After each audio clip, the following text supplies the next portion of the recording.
देखिए 15 जनवरी की रात फिल्म स्टार सैफ अली खान के घर पर क्या हुआ। मौके पर मौजूद फिल्म स्टार करीना कपूर ने पूरी घटना को लेकर बताया। पुलिस को दिए बयान में करीना ने कहा कि हमलावर काफी आक्रामक था। सैफ ने महिलाओं बच्चों को बचाने की कोशिश की।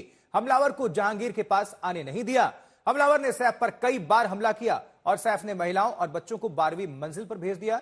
करीना ने बताया कि वो घटना से काफी घबरा गई थी, इसलिए करिश्मा अपने साथ उनको घर लेकर गई थी, इसलिए रात को अस्पताल नहीं आई। ये बयान में करीना कपूर ने कहा है कि घटना के वक्त करीना कपूर घर में ही मौजूद थी। अब उसको लेकर पुलिस ने उनका स्टेटमेंट लिया और जो बयान उन्होंने दर्ज करवाया है उसके मुताबिक हमलावर ने कई बार प्रहार किया और इस घटना के बाद वो घबरा गई, इसलिए वो अस्पताल नहीं पहुंची और करिश्मा के साथ वो घर चली गई थी। सैफ हमला मामले में अभी की बड़ी खबर भी आपको बता दें, एक संदिग्ध को बांद्रा पुलिस स्टेशन लेकर आया गया है। इस केस में अब तक 50 से ज्यादा लोगों से पूछताछ हो चुकी है। सिलसिलेवार तफ्तीश आगे बढ़ रही है, लेकिन पुलिस के हाथ अब तक कोई ठोस जो सबूत हैं वो नहीं लगे। दबाव है मुंबई पुलिस पर कि जल्द से जल्द इस केस की गुत्थी को सुलझा लिया जाए, सबके सामने लेकर आया जाए कि सच्चाई क्या है और क्या हुआ था एक्चुअल। ये तस्वीरें आपको दिखा रहे हैं। कल भी एक संदिग्ध जो हिरासत में लिया गया था और ये एक संदिग्ध आज पकड़ा गया है। संदिग्ध को बांद्रा पुलिस स्टेशन लेकर आया गया, जहां उससे पूछताछ चल रही है। इस वक्त मुंबई पुलिस की कई टीमें लगी हुई हैं। दीपेश त्रिपाठी हमारे साथ, हमारे संवाददाता जुड़े हुए हैं। दीपेश, जिस शख्स को लेकर अभी मुंबई पुलिस लेकर गई है साथ, क्या उसको लेकर अभी हलचल है, क्या जानकारी आपके पास?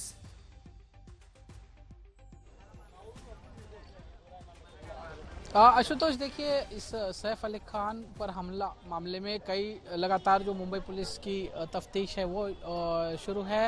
आज एक और संदिग्ध को मुंबई पुलिस जो है बांद्रा पुलिस स्टेशन लेके आई है, उससे पूछताछ कर रही है। कल भी एक जो संदिग्ध था उसको लेके आई थी, उससे पूछताछ कर रही थी, लेकिन वो सैफ अली खान के हमले से जुड़ा हुआ शख्स नहीं निकला।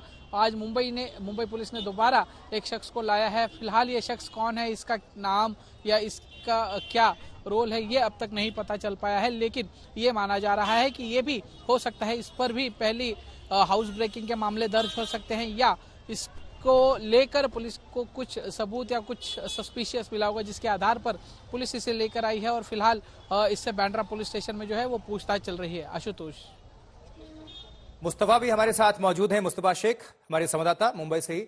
मुस्तफा, आप क्या दर्शकों को जानकारी देंगे इस वक्त? क्या आपको और इनपुट मिला है? जांच किस दिशा में आगे बढ़ रही है? कितना आगे लेकर जा पाई है पुलिस? खुलासे के कितनी नजदीक है? कुछ भी अगर जानकारी हो तो दर्शकों को आप अपडेट करें। जी बिल्कुल, आप जैसे कि आपने हमारे सहयोगी दीपेश त्रिपाठी को सुना कि वो पूरे केस पर एक काफी नजर बनाए हुए हैं। संदिग्धों को लाया जा रहा है। करीना कपूर की स्टेटमेंट सामने आई है, जो नौकरानी है लीमा, उसकी उस वक्त की स्टेटमेंट सामने आई हुई थी, लेकिन कहीं ना कहीं एक आरोपी जो है वो पकड़ा नहीं गया। दूसरा मोटिव जो है वो अभी भी इस पूरे क्राइम का स्पष्ट नहीं है। और तीसरा आप कह सकते हैं, जो कि सबसे बड़ी बात है, कि आखिरकार इस जुर्म को अंजाम दिया कैसे गया, क्योंकि पूरे लोगों की, पूरे मुंबई की नजर इसी पर है कि क्या मुंबई पहले जितनी सेफ सुरक्षित मानी जाती थी, क्या अभी भी उतनी सुरक्षित है। अगर सैफ अली खान, जो बिल्डिंग आप देख रहे हैं सदगुरु शरण जिस पे हम इस वक्त दिखा रहे हैं, उसके टॉप फ्लोर पे 12 माला चढ़कर कोई शख्स सैफ अली खान पर हमला कर गया, तब जब उनके घर की महिलाएं उनके साथ थी, वो बच्चे उनके साथ थे, उस वक्त वो हमला हुआ है। उसके बाद सीढ़ियों से ही 12 माला वो शख्स नीचे उतरकर चला गया है और वो शख्स आज भी बांद्रा पुलिस के आसपास देखा जा रहा है पुलिस स्टेशन के, तब भी गिरफ्तार नहीं हो रहा है। और इतनी टीमें बनाई गई है, इतने लोगों से पूछताछ की जा रही है, तो सवाल यही उठ रहे हैं कि वो कौन शख्स है। अगर इतना समय पुलिस को लगता है इस केस को सॉल्व करने में, तो क्या उसको भागने में मदद मिलेगी? और ऐसा क्या हुआ है इस पूरे केस में कि बांद्रा पुलिस इस केस को सॉल्व नहीं कर पा रही है? अगर ये थेफ्ट यानी कि रॉबरी और उसके साथ साथ हुए हमले का केस है, तो कहीं ना कहीं जो भी एविडेंसेस हैं, पूरे मुंबई में इतने सीसीटीवी कैमरास होंगे, पूरे बांद्रा में इतने सीसीटीवी कैमरास होंगे, आसपास के हाई राइजेस में इतने सीसीटीवी कैमरास होंगे, इन सभी आप कह सकते हैं साइन से ये चीज को स्पष्ट किया जा सकता है कि वो शख्स कौन है। जिस तरह से हमला किया ये समझ में आता है कि वो हिस्ट्री शीटर है, और उसको आइडेंटिफाई करने में अगर इतना समय लग रहा है, तो कई सवाल आप कह सकते हैं इस पूरी जांच को लेकर उठ रहे हैं। और मुस्तफा, जिस शख्स को पुलिस ने हिरासत में लिया है, जिससे पूछताछ चल रही है, क्या इसको लेकर कहीं कोई जानकारी सामने आई है कि वो सीसीटीवी फुटेज में जो दिख रहा है शख्स वही शख्स है? क्योंकि कल भी ऐसी अटकलें लग रही थी, जिसको हिरासत में लिया गया था, बाद में वो अलग शख्स निकला।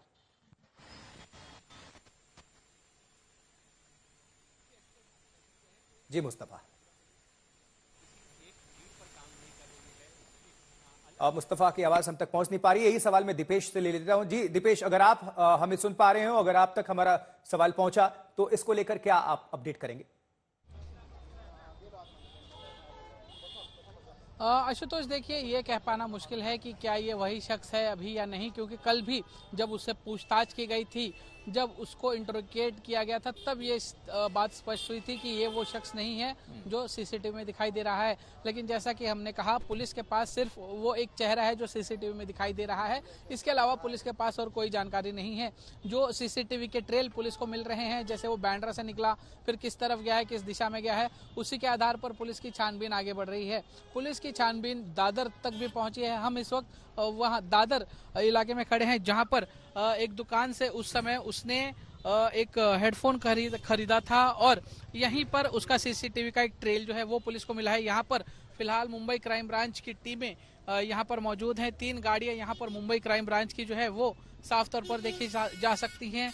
यानी कि मुंबई क्राइम ब्रांच और मुंबई पुलिस दोनों ही समांतर रूप से इस केस की जांच कर रही हैं। जो लक्ष्मी होटल दिख रहा है उसका भी एक सीसीटीवी सामने आया है, जहां पर कुछ देर तक वो जो सीसीटीवी वाला शख्स है, जो सस्पेक्ट है, संदिग्ध है, वो नीचे काफी देर तक वहां पर रुका हुआ था और फिर मोबाइल की दुकान से उसने हेडफोन खरीदा और यहां से फिर वो आगे बढ़ा।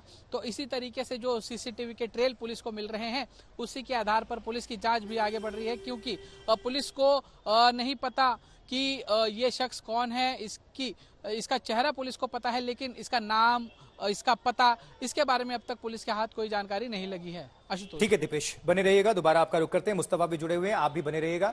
इस बीच सैफ पर हुए हमले मामले में मुंबई पुलिस ने ऑटो वाले से भी पूछताछ की है। ऑटो वाले ने ही सैफ को अस्पताल पहुंचाया था, लीलावती अस्पताल, उसने मदद की थी और उस रात क्या हुआ था ये सब कुछ पुलिस को उसने जानकारी दी है, क्योंकि पुलिस ने उसको बुलाया और पूछताछ हुई है। तो सैफ को अस्पताल ले जाने वाले ड्राइवर से, ऑटो ड्राइवर से पूछताछ हुई।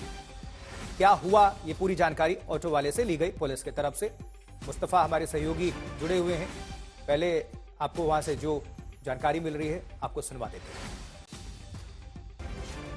स्थिति थी जो मीटर लाइट देने के लायक वो भी नहीं थे, बट जिससे भी जो उनके साथ में एक यंग आदमी थे, तो उन्होंने ऐसा हाथ दिखाया। मैंने चला ठीक है, जो भी उनको कृपा करके ठीक कराओ। तो मैंने पैसे के लिए ऐसा कुछ सोचा भी नहीं था, तो इसके बारे में मेरे तो कोई दिक्कत नहीं है। आज आप पुलिस स्टेशन गए, क्या कुछ बात हुई, क्या कुछ पूछा गया? ऐसा कुछ भी नहीं हुआ सर, पूछताछ के लिए बुलाया था, बट ऐसा कुछ सवाल जवाब नहीं हुआ। दूसरा, जख्मी सैफ अली खान को ऑटो से अस्पताल लेकर जाया गया। आज तक संवाददाता मुस्तफा शेख ने उस ऑटो वाले से बातचीत की, आपको हम सुनवाते हैं।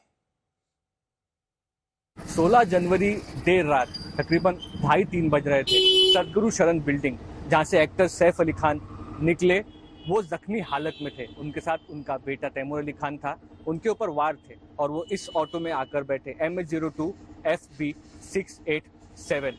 आगे क्या हुआ उस ऑटो में बैठने के बाद, मदन सिंह जो इस ऑटो के ड्राइवर है, वो ये पूरी कहानी सुनाएंगे। मदन सिंह जी, हाँ जी। आप इस रात को यहीं पे थे?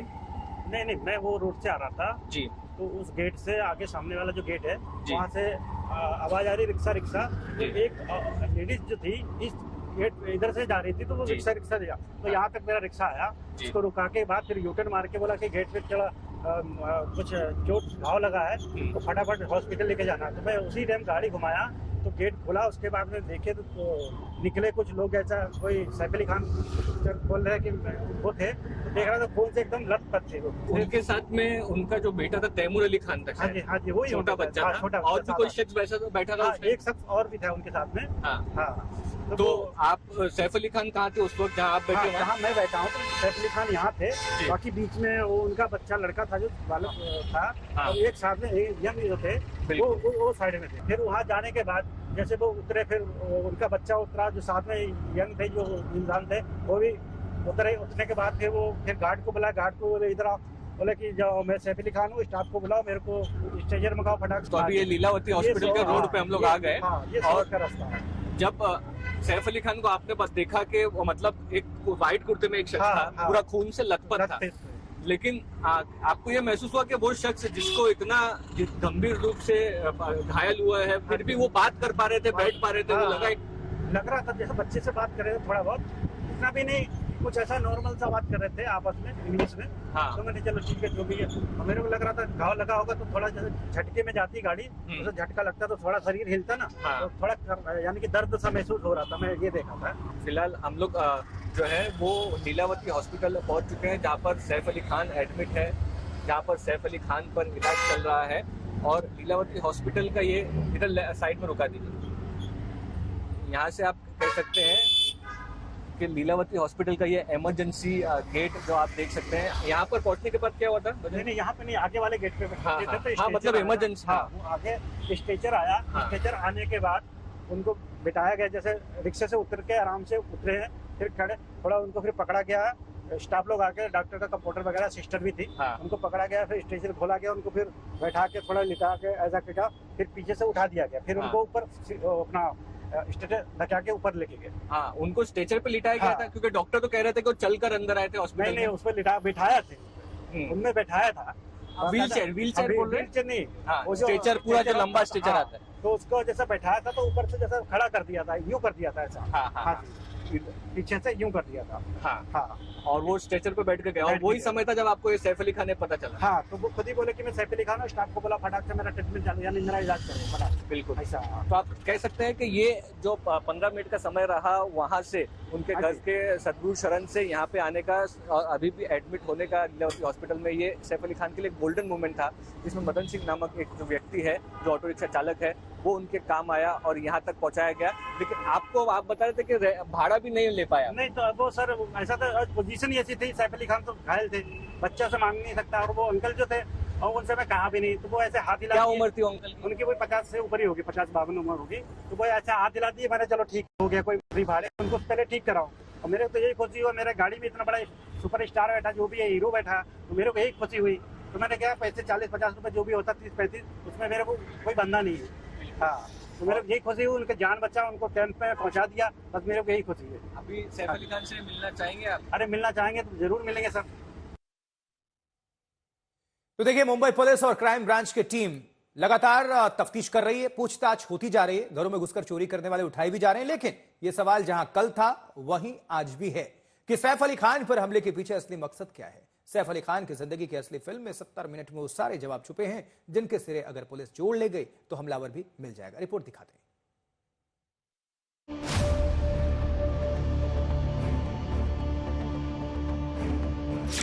16 जनवरी की रात 1:37 पर सैफ अली खान को चाकू मारने वाला हमलावर अपार्टमेंट की सीढ़ियों पर चढ़ता दिखता है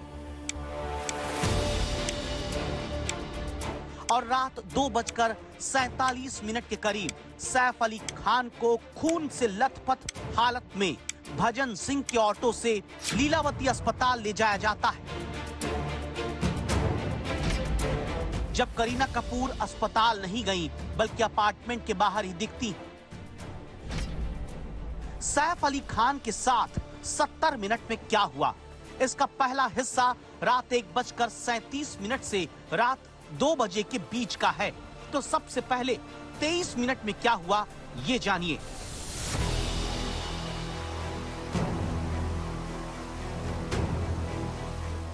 सत्तर मिनट की ये मिस्ट्री इस वीडियो के साथ शुरू होती है।